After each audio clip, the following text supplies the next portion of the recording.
ರಾಜ್ಯ ಸರ್ಕಾರ ಮಹಿಳೆಯರಿಗೆ ಸರ್ಕಾರಿ ಬಸ್ಗಳಲ್ಲಿ ಉಚಿತ ಪ್ರಯಾಣ ಸೌಲಭ್ಯವನ್ನು ಕಲ್ಪಿಸಿದೆ.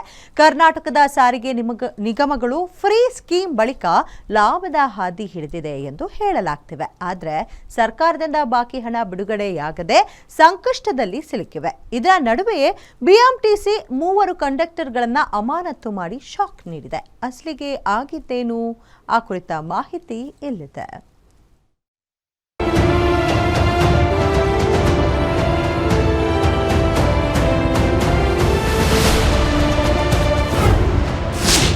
ಬಿಎಂಟಿಸಿ 3 ನಿರ್ವಾಹಕರಿಂದ ಯುಪಿಐ ಸ್ಕ್ಯಾನರ್ ದುರ್ಬಳಕೆ.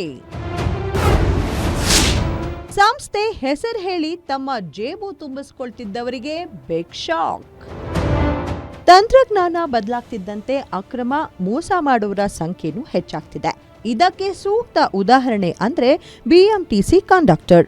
ನಗದು ಟಿಕೆಟ್ ಕಡಿಮೆ ಮಾಡಿ ಡಿಜಿಟಲ್ ಪೇಮೆಂಟ್ ಹೆಚ್ಚಳ ಮಾಡಬೇಕು ಅಂತ ಪ್ರತಿ ಬಸ್ನಲ್ಲೂ ನಿಗಮ ಯುಪಿಐ ಪೇಮೆಂಟ್ ವ್ಯವಸ್ಥೆ ಮಾಡಿದೆ. ಅಷ್ಟೇ ಅಲ್ಲದೆ ನಗದು ರಹಿತ ಟಿಕೆಟ್ ಪಡೀರಿ ಅಂತಾನೂ ಬೋರ್ಡ್ ಹಾಕಿರುವುದನ್ನ ನೋಡಿರ್ತೀವಿ. ಆದರೆ ಇದನ್ನ ಬಂಡವಾಳವನ್ನಾಗಿಸಿಕೊಂಡ ಕೆಲ ನಿರ್ವಾಹಕರು ಡಿಜಿಟಲ್ ಪೇಮೆಂಟ್ ಹೆಸರಿನಲ್ಲಿ ತಮ್ಮ ಜೇಬು ತುಂಬಿಸಿಕೊಳ್ತಿದ್ದಾರೆ.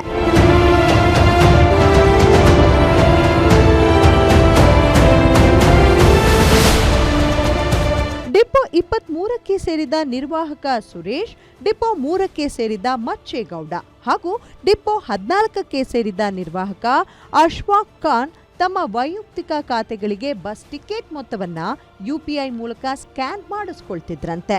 ಡಿಸೆಂಬರ್ ತಿಂಗಳಿನಲ್ಲಿ ನಡೆದಂತಹ ತನಿಖೆ ವೇಳೆ ಈ 3 ನಿರ್ವಾಹಕರಿಂದ ಸಂಸ್ಥೆಗೆ 1,04,000 ಜಮಾ ಆಗಿರುವುದು ಬೆಳಕಿಗೆ ಬಂದಿದೆ.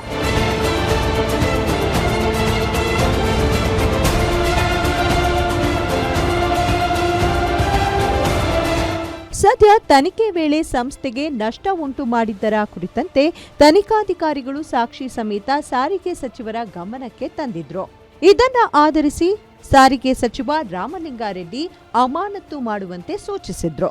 ಸಾರಿಗೆ ಸಚಿವರ ಸೂಚನೆ ಮೇರೆಗೆ ಅಮಾನತು ಮಾಡಲು ಬಿಎಂಟಿಸಿ ಎಂಡಿ ಆದೇಶ ಮಾಡಿದ್ದು, ಇನ್ಮುಂದೆ ನಿರ್ವಾಹಕರ ಮೇಲೆ ಹದ್ದಿನ ಕಣ್ಣಿಡಲು ಸೂಚಿಸಿದ್ದಾರೆ. ಉಲಾಸಿಯಸ್ ಕಿರುವಾಸೆ, ಗ್ಯಾರಂಟಿ ನ್ಯೂಸ್, ಬೆಂಗಳೂರು.